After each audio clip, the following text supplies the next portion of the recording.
یا بیوی بچے۔ وہ مال جو تو نے اللہ کی راہ میں خرچ کرنے کا بوجھ اٹھایا ہوا ہے، اس کو رسول اللہ صلی اللہ علیہ وآلہ وسلم نے اچھا مال فرمایا ہے۔ کشتی میں پانی کا بھر جانا کشتی کی تباہی ہے، کشتی کے نیچے پانی کا ہونا کشتی کے لیے مددگار ہے۔ چونکہ مال اور ملک کو انہوں نے دل سے نکال دیا تھا، اس لیے حضرت سلیمان علیہ السلام، جن کے پاس جہان کی بادشاہت تھی، اپنے آپ کو مسکین کے علاوہ اور کچھ نہ سمجھتے تھے۔ سر بندھا پیالہ گہرے پانی میں گیا، پیٹ میں ہوا ہونے کی وجہ سے پانی پر تیرا۔ جب دل میں فقیری کی ہوا بھر گئی، دنیا کے پانی کے اوپر پرسکون ہوگا، پانی اس کو غوطہ نہیں دے سکے گا، کیونکہ اس کا دل خدائی پھونک سے مسرور ہو گیا۔ خواہ یہ ساری دنیا اس کی ملک ہو جائے، سلطنت کی اس کی نگاہ میں کوئی جگہ نہیں ہے۔ پس دل کا دھانا بند کر اور اس پر مہر لگا دے، من لدن سے اس کو بھر دے۔ کوشش حق ہے، دوا کرنا حق ہے، اور درد بھی حق ہے۔ کما، کوشش کر اور جد و جہد کرتا کہ من لدن کا راز سمجھ لے۔ اگرچہ یہ تمام دنیا جد و جہد سے پر ہے، لیکن جاہل اور کاہل اس جد و جہد کو شیریں نہیں سمجھتا۔ جلد اول، حکایت نمبر 45۔ کوشش کی توکل پر ترجیح ثابت ہو جانا۔ شیر نے اتنے دلائل دیے کہ جبر کے قائل خاموش ہو گئے۔ شیر نے ان سے کہا کہ اگر ہر روز اس کا حصہ پہنچتا رہا تو وہ دوبارہ تقاضا نہ کرے گا۔ سب جانور بحث مباحثہ میں لگے ہوئے تھے۔ آخر ان میں فیصلہ ہوا کہ قرعہ اندازی ہو، اور جس کا نام قرعہ میں نکلے وہ شیر کا لقمہ بنے۔ سب نے اس تجویز کو قبول کر لیا اور اس پر عمل جاری ہو گیا۔ جلد اول، حکایت نمبر 46۔ خرگوش کے شیر کے پاس جانے سے تاخیر پر شکاروں کی ناراضگی۔ جب خرگوش کی باری آئی تو وہ چیخا کہ یہ ظلم کب تک چلے گا۔ قوم نے کہا، ہم نے عہد کیا ہوا ہے اور بہت سو نے اس وجہ سے اپنی قربانی پیش کی ہے۔ اے جھگڑالو، ہمیں بدنام نہ کر، جلدی جا ورنہ شیر ناراض ہو جائے گا۔ اس نے جواب دیا، اے یارو، ذرا مجھے مہلت دو، ہو سکتا ہے میری تدبیر کی وجہ سے تم سب مصیبت سے بچ جاؤ۔ ہر پیغمبر امتیوں کو دنیا میں ان کی نجات کی طرف بلاتا رہا ہے، اس لیے کہ وہ آسمان سے ہی باہر نکلنے کا راستہ دیکھ چکے تھے، اور وہ نگاہ میں پتلی کی طرح پوشیدہ تھے۔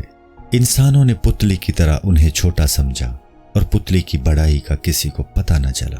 قوم نے اسے کہا، اے گدھے، سن، اپنے آپ کو خرگوش کے رتبے پر رکھ، تجھ سے بڑے جانور یہ خیال اپنے دل میں نہیں لائے۔ اس نے کہا، دوستو، مجھے الہام ہوا ہے، ایک کمزور کی سمجھ میں مضبوط رائے آ گئی ہے۔ اللہ نے جو کچھ شہد کی مکھی کو سکھایا ہے، شیر اور گورخر کو کب پتا ہے؟ وہ اپنے علم کے دروازے سے حلوے سے بھرے ہوئے خانے بناتی ہے۔ جو کچھ اللہ نے ریشم کے کیڑے کو سکھایا، وہ ہاتھی نہیں جانتا۔ مٹی سے بنے ہوئے آدم علیہ السلام نے اللہ سے علم سیکھا تو فرشتوں کی عزت و آبرو کو شکست دے دی۔ اس شیطان کے اندھے پن نے جس نے اللہ کے معاملے میں شک کیا، اپنی 6 لاکھ سال کی زہد و عبادت کا گمنڈ کیا، اسے تباہ کر دیا۔ قطرہ دل کو ایسا کوہر عطا کیا کہ سمندروں اور آسمانوں کو نہ ملا۔ اے صورت کے پجاری، تیری بےمانی جان نے اب تک صورت سے رہائی نہ پائی۔ محمد صلی اللہ علیہ وآلہ وسلم اور ابو جہل بت خانے میں گئے۔ ان صلی اللہ علیہ وآلہ وسلم کے جانے میں اور اس ابو جہل کے جانے میں بہت فرق ہے۔ یہ اندر جاتے تو بت ان کے آگے سر نگوں ہو جاتے ہیں، وہ جاتا ہے تو خود ماتھا ٹیکتا ہے۔ جا اپنی صورت میں جان جیسے نایاب گوہر کو تلاش کر۔ قدرت نے اصحاب کہف کے کتے کے سامنے شیروں کو سر نگوں کر دیا۔ قابل نفرت صورت سے کسی کو کیا نقصان ہے اگر اس کی روح نور کے سمندر میں ڈوبی ہوئی ہے۔ جلد اول، حکایت نمبر 47۔ خرگوش کی عقل مندی کا ذکر اور عقل مندی کی فضیلت اور نفعوں کا بیان۔ حضرت سلیمان علیہ السلام کا ملک ان کے علم کی وجہ سے تھا۔ تمام جہان صورت ہے اور علم اس کی جان ہے۔ اسی کی وجہ سے پہاڑ، جنگل، دریا اور دنیا کی تمام مخلوق آدمی کی تابع ہو گئی ہے۔ آدمی کے چھپے ہوئے دشمن بہت ہیں، محتاط آدمی سمجھدار انسان ہوتا ہے۔ اچھی اور بری مخلوق ہم سے چھپی ہوئی موجود ہے اور ان کی چوٹ ہر وقت دل پر لگتی ہے۔ تو اگر نہر میں غسل کے لیے جائے تو پانی میں چھپا ہوا کانٹا تجھے تکلیف پہنچائے گا، اگرچہ کانٹا پانی کے نیچے چھپا ہے، چونکہ وہ تیرے چبھا ہے اس لیے تو ہی جانتا ہے کہ وہ موجود ہے۔ حواس اور وسوسہ کے کانٹے ہر طرف سے حملہ کرتے ہیں۔ ٹھہر تاکہ تیرے حواس تبدیل ہو جائیں، تاکہ تو ان چبھے ہوئے کانٹوں کو دیکھ لے اور مشکل حل ہو جائے۔ بعض چیزیں نظروں سے غائب ہیں لیکن ان کے اثرات سے ان کا وجود معلوم ہوتا ہے۔ ریاضات اور مجاہدوں سے حواس سے باطنی پیدا ہوتے ہیں تو نظروں سے غائب چیزیں مشاہدہ میں آ جاتی ہیں۔ جلد اول، حکایت نمبر 48۔ پھر جانوروں کا خرگوش کی تدبیر اور راز معلوم کرنا۔ جانور کہنے لگے، اے خرگوش، جو کچھ تیری سمجھ میں آیا ہے ہمیں بتا۔ تو شیر سے بھڑا ہے، تو نے کیا تدبیر سوچی ہے؟ مشورہ عقل اور سمجھ عطا کرتا ہے، عقلیں عقلوں کی مدد کرتی ہیں۔ پیغمبر صلی اللہ علیہ وآلہ وسلم نے فرمایا، مشورہ کر لیا کرو، تو جلدی بتا کہ تیرا کیا مقصد ہے۔ وہ کہنے لگا کہ ہر راز کہنے کے لائق نہیں ہوتا۔ بعض اوقات انسان جیتنے کی آرزو رکھتا ہے لیکن ہار جاتا ہے۔ دوست کا سینہ صاف ہوتا ہے لیکن اگر اس سے راز کہہ دیا جائے تو بعض اوقات اس کے دل میں طرح طرح کے وسوسے پیدا ہو جاتے ہیں جو اکثر مفید نہیں ہوتے۔ سفر، سونا اور اپنی منزل مقصود کے بارے میں لب کشائی نہ کر، اس لیے کہ ان تینوں کے دشمن بہت ہیں۔ اگر اپنا راز کسی ایک سے کہہ دیا تو وہ پھر راز نہیں رہے گا۔ اگر چھپے ہوئے راز میں مشورہ طلب کرنا ہو تو اس طرح کرو کہ سننے والا تمہارا مقصد نہ سمجھ سکے اور مشورہ بھی دے دے۔ پیغمبر صلی اللہ علیہ وآلہ وسلم ایسے مشورہ کرتے کہ رائے کو کسی مثال وغیرہ سے وابستہ کر کے فرما دیتے تاکہ مخالف اس کا سر پیر نہ سمجھ سکے اور خود اس سے اپنا جواب نکال لیتے۔ ان صلی اللہ علیہ وآلہ وسلم کے مقصد کی غیر کو بو بھی نہ لگتی۔ جلد اول، حکایت نمبر 49۔ خرگوش کا شیر کے ساتھ چالاکی کرنے اور انجام کو پہنچنے کا قصہ۔ خرگوش نے اپنی رائے نہ بتائی اور خود تدبیر سوچ لی۔ اپنا راز اپنے آپ ہی سے کہتا رہا۔ شیر کے پاس جانے میں 1 گھنٹہ تاخیر کی۔ شیر غصے سے زمین پر پنجے مار رہا تھا اور گرا رہا تھا۔ اس نے کہا، میں نے پہلے ہی کہا تھا کہ ان کمینوں کا عہد کچا ہوگا، ان کے مکر نے مجھے مار ڈالا۔ بے وقوف حاکم عاجز ہوتا ہے۔ بعض اوقات راستہ صاف نظر آتا ہے لیکن اس کے نیچے جال ہوتا ہے۔ بعض جھوٹے پیروں کی بڑے بڑے القاب اور ان کی میٹھی باتیں مرید کی زندگی کو برباد کر دیتی ہیں۔ ہماری عمر پانی کی طرح ہے اور وقت نہر کی طرح ہے۔ باطنی اخلاق و احوال شیخ کے تیری عمر کی نہر کا ریت ہیں۔ وہ ریت جس میں سے پانی ابلے بہت کم یاب ہے، اس کو تلاش کر۔ اے بیٹا، وہ ریت مرد خدا ہے جو اللہ سے جڑا لیکن اپنے آپ سے جدا ہے۔ اس سے دین کا میٹھا پانی ابلتا ہے اور طلبگاروں کی اس سے زندگی اور نشو نما ہے۔ جو مرد خدا نہیں اسے خشک ریت سمجھو جو تیری زندگی کا پانی چوس لے گا۔ شیخ کامل کی تربیت سے مرید حکمتوں کا سرچشمہ بن جاتا ہے۔ اس کو علم لدنی حاصل ہو جاتا ہے اور وہ ظاہری اسباب سے بے نیاز ہو جاتا ہے۔ اس کی عقل روح سے سیکھتی ہے۔ عقل جو شروع میں اس کی استاد تھی بعد میں اس کی شاگرد بن جاتی ہے۔ جبرائیل علیہ السلام نے کہا کہ اے محمد صلی اللہ علیہ وآلہ وسلم، اگر 1 قدم آگے بڑھاؤں تو میرے پر جل جائیں گے۔ اس نے جبر کا پایا تھاما اور خود کو بیمار بنا لیا۔ جب تو نے اس راہ میں اپنے پیر کو نہیں توڑا تو کچھ حاصل نہ کیا۔ جس نے کوشش کی راہ میں اپنے پیر کو توڑا، اس کے لیے براق پہنچا اور وہ سوار ہوا۔ وہ دین کا بوجھ اٹھانے والا یعنی مجاہدہ اور ریاضت کرنے والا تھا، سوار بن گیا۔ اللہ کے فرمان کو قبول کرنے والا تھا، مقبول بارگاہ بن گیا۔ اب تک بادشاہ کے فرمان مانتا تھا، اس کے بعد سپاہیوں کا فرما روا بن گیا۔ اب تک ستارہ اس پر اثر کرتا تھا، اب وہ اشارے سے چاند کو توڑنے والا بن گیا۔ تو اپنے ایمان کو تازہ کر لے لیکن زبانی نہیں،